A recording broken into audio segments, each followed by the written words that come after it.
सबसे पहला क्वेश्चन बहुत सिंपल है, find the interval in which the function is always increasing.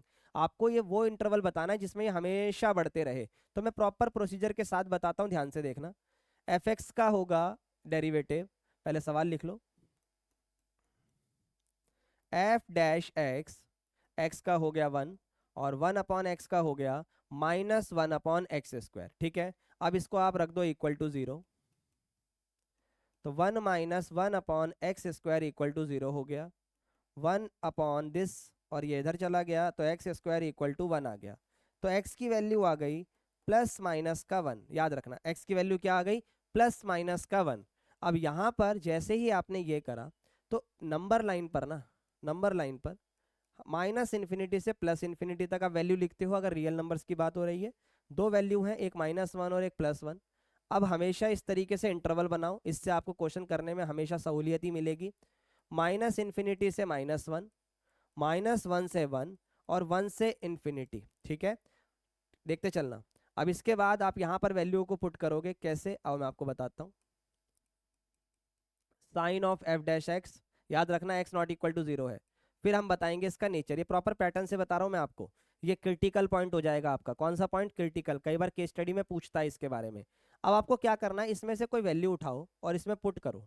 जैसे कि -1 से इधर हो गया -2, -2 इसमें रफ में पुट करो। 1 माइनस -2 का स्क्वायर, तो सर ये तो 1/4 आ रहा है, 1 में से गया तो ये तो पॉजिटिव आ रहा है सर। तो पॉजिटिव आ रहा है तो दैट मीन्स ये इंक्रीजिंग हो गया। ठीक है भाई, अब अगला ये इंक्रीजिंग है तो इसका मतलब इसका अगला डिक्रीजिंग होगा और अगला इंक्रीजिंग ही होगा। ये एक इंटरवल की पहचान होती है। ठीक है, एक केस ऐसा होता है जिसमें ये नहीं होता, वो मैं आपको आगे बताने वाला हूँ, ध्यान से सुनते चलना।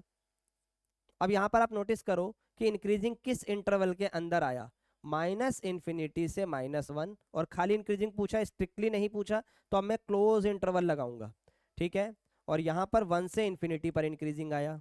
और एक चीज याद रखना, ये जो इन्फिनिटी है ना, इस पे कभी क्लोज ब्रैकेट नहीं आ सकता, इस पे हमेशा ओपन ही आएगा। ठीक है, तो इस प्रॉपर एक फंक्शन के अंदर या इस इंटरवल के अंदर आपका फंक्शन ऑलवेज इंक्रीजिंग होगा, इससे अलग हमेशा डिक्रीजिंग होगा। ये क्वेश्चन आपके एग्जाम में अगर आता है तो 5 मार्क्स का आता है, और एक बार ये आ चुका है तो ये क्वेश्चन हम नजरअंदाज नहीं करेंगे, 2 क्वेश्चन और करेंगे, फिर ये आपका ये पूरा कंप्लीट हो जाएगा। ठीक है, चलो तो ध्यान से देखना।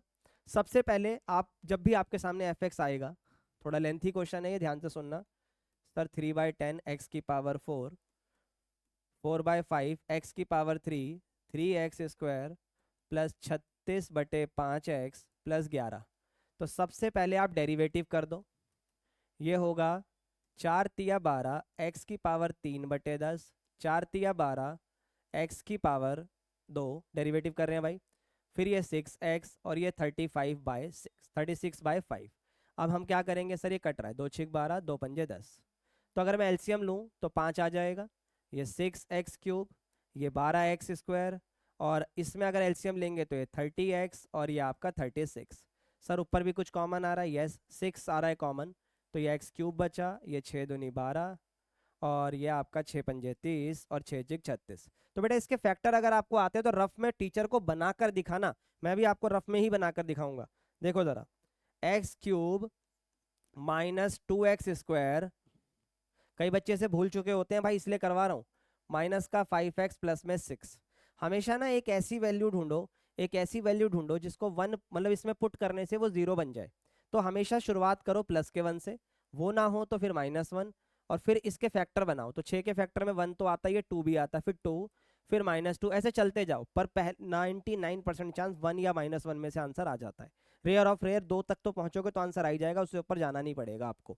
ठीक है, तो अगर मैं 1 रख के देखता हूं, मैंने पूरे में 1 रखा तो ये 0 आ गया। क्या आ गया, 0। तो 1 रखने पर जब ये 0 आ रहा है तो अब मैं क्या करूंगा कि x = 1 इसका सॉल्यूशन है, सुनते जाना। जब x = 1 इसका सॉल्यूशन है तो प्लस का 1 इधर आके माइनस का होगा, यस सर। तो x - 1 किसके इक्वल टू में आ गया, 0 के इक्वल में आ गया। x - 1 किसके इक्वल में आ गया, 0 के। तो x - 1 इसका फैक्टर होगा, फिर हम करेंगे इसको डिवाइड। ये भाई फैक्टराइजेशन है, 9वीं क्लास का लेक्चर है ये, ठीक है, मतलब 9वीं क्लास में आप लोगों ने पढ़ा होगा, नहीं पढ़ा है तो मैं आपको फिर भी बेसिक से ही बता रहा हूँ ये डिवाइड। देखते चलो, अब इसमें आप x से डिवाइड करो इसे, एक्स क्यूब को अगर आप एक्स से डिवाइड करोगे तो एक्स स्क्वायर आएगा, फिर उसको इस पूरे से मल्टीप्लाई, सबसे बड़ी वैल्यू को इधर की सबसे बड़ी वैल्यू से डिवाइड, फिर जो भी आया उस पूरे को जिससे आप डिवाइड कर रहे हो मल्टीप्लाई कर दो। तो सर एक्स स्क्वायर को एक्स से करा तो एक्स क्यूब आ गया, एक्स को इससे करा तो एक्स स्क्वायर आ गया, फिर माइनस करो, साइन चेंज जो कि डिवाइड का रूल होता है, ये माइनस ये प्लस कैंसिल हो गया, ये आ गया माइनस का एक्स स्क्वायर, ये माइनस का 5x, ये प्लस का 6। तो फिर से माइनस का एक्स स्क्वायर डिवाइड कर दो अब एक्स से, तो सर ये तो माइनस का एक्स आ रहा है, आन दो।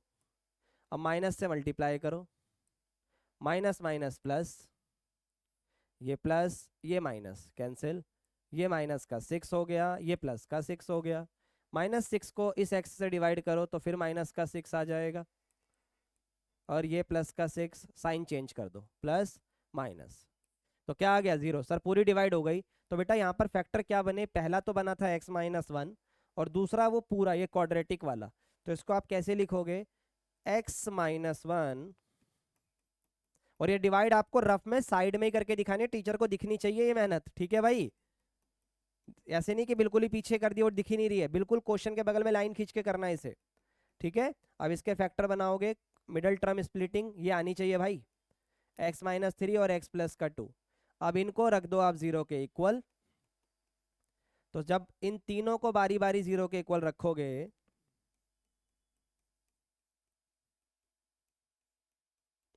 तो ध्यान से देखना, इसमें गलती होती है कई बार, x की वैल्यू -1 प्लस -3 प्लस प्लस का 2 माइनस, तो ये 1 2 3 के चक्कर में हम बीच में रख देते हैं जो गलत हो जाएगा। अब इसे नंबर लाइन पर लेकर आ जाओ, -∞ से +∞, 3 पॉइंट आए हैं, सबसे पहले माइनस का, फिर 1 और 3 आएंगे। अब वही प्रोसीजर आपको फॉलो करना है जो अभी मैंने आपको बताया था, ठीक है भाई। यहाँ पर आएगा आपका इंटरवल, यहाँ पे आपका साइन और यहाँ पे आपका नेचर, जो भी मैंने सेम पिछले क्वेश्चन में आपको बताया है, ठीक है। यहाँ पर आएगा -∞ से -2, -2 से 1, 1 से 3 और 3 से इन्फिनिटी। एक निकाल लो, अगर ऐसे ब्रैकेट्स बनते हैं ना, अगर इन पे स्क्वायर नहीं लगा ब्रैकेट पर तो आपके आंसर डायरेक्ट आएंगे। कैसे, कोई भी एक इंटरवल चुनो, लेट से आपने इसके बीच का चुना -5, तो -5 इसमें रखो, रख के दिखाते हैं। सर -5 रखने पर ये नेगेटिव आएगा, ये भी नेगेटिव आएगा, ये भी नेगेटिव आएगा, और जब 3 बार नेगेटिव आ गया तो आंसर माइनस में आएगा, जिसका मतलब डिक्रीजिंग, फिर अगला इंक्रीजिंग, अगला डिक्रीजिंग, अगला इंक्रीजिंग। ये इस ऑर्डर में काम करता है, इस बात को याद रखना, ठीक है भाई। तो अगर पहला डिक्रीजिंग, इंक्रीजिंग, डिक्रीजिंग, इंक्रीजिंग, तो ये अपनी वैल्यूज आ गई। आपसे पूछा है कि स्ट्रिक्टली इंक्रीजिंग कब होगा, तो इंक्रीजिंग होगा -2 से +1 यूनियन 3 से इन्फिनिटी पर, और जो दूसरा बच गया -∞ से -2 यूनियन 1 से लेकर 3 तक, इस पर आपसे ये डिक्रीजिंग करवा देगा, ठीक है भाई। तो आई होप ये पूरा क्वेश्चन आपको क्लियर हो गया होगा। अब मैं आपको एक आखिरी क्वेश्चन की तरफ लेके चल रहा हूं, ये वाला क्वेश्चन। देखो भाई, आपको लीस्ट वैल्यू बतानी है, एमसीक्यू 2 नंबर में आता है, तो ध्यान से सुनना। कभी भी बोले कि लीस्ट वैल्यू बताओ जिसके लिए ए जो है ना आपका वो एक इंक्रीजिंग फंक्शन हो 2,4 पर, तो सबसे पहले एफ एक्स लिखो, 2x² माइनस का ax प्लस का 3, इसका डेरिवेटिव कर दो, ये आएगा 4x माइनस का a, ठीक है। अब आपसे इंटरवल जो बोला है ना, वो क्या बोला है सर, वो 2 से लेकर 4 के बीच है, तो इसका मतलब है कि x की वैल्यू 2 से लेकर 4 के बीच में है। अब हमारा डेरिवेटिव तो ये है, तो हम इसको ये सेम बनाएंगे। सर सबसे पहले 4 से मल्टीप्लाई, 4 दूनी 8, ये भी 4x और ये 4 चौक 16। अब a माइनस का है, तो 8 में से a माइनस, 4 में से a माइनस। अब यूं मत बोलना सर इनइक्वालिटी क्यों नहीं चेंज हुई, भाई इनइक्वालिटी तब चेंज होती है जब माइनस की मल्टीप्लाई या डिवाइड होती है, ठीक है। तो ये वैल्यू जब हमारी आ गई है, तो बस इसके बाद आपको एक चीज लिखनी है कि अगर हम चाहते हैं कि ये फंक्शन इंक्रीजिंग हो तो ग्रेटर देन 0 होना चाहिए, यस। तो जो 8 माइनस a है वो ग्रेटर देन 0 होना चाहिए, क्योंकि लीस्ट वैल्यू पूछी है तो हमने यहां से उठाया इसे। अब ये माइनस का a इधर आ जाएगा, तो a की वैल्यू लेस देन 8 होगी, जो कि -∞ से 8 तक लिखा जाएगा। तो ये वैल्यू हमारी आ जाएगी किसके लिए, आपसे क्वेश्चन में बोला था find the least value of a for which the function is increasing function. तो भाई माइनस इन्फिनिटी से माइनस इन्फिनिटी से 8 का क्या मतलब है कि 8 से जितनी भी छोटी वैल्यू होगी उस सब पर ये लाई कर जाएगा। लेकिन एक बात बताओ, मिनिमम का मतलब होता है कि उससे हम नीचे ना जा पाए। इसमें तो हम जितना मर्जी नीचे जा सकते हैं, बल्कि इसके लिए मैक्सिमम वैल्यू 8 आ रही है।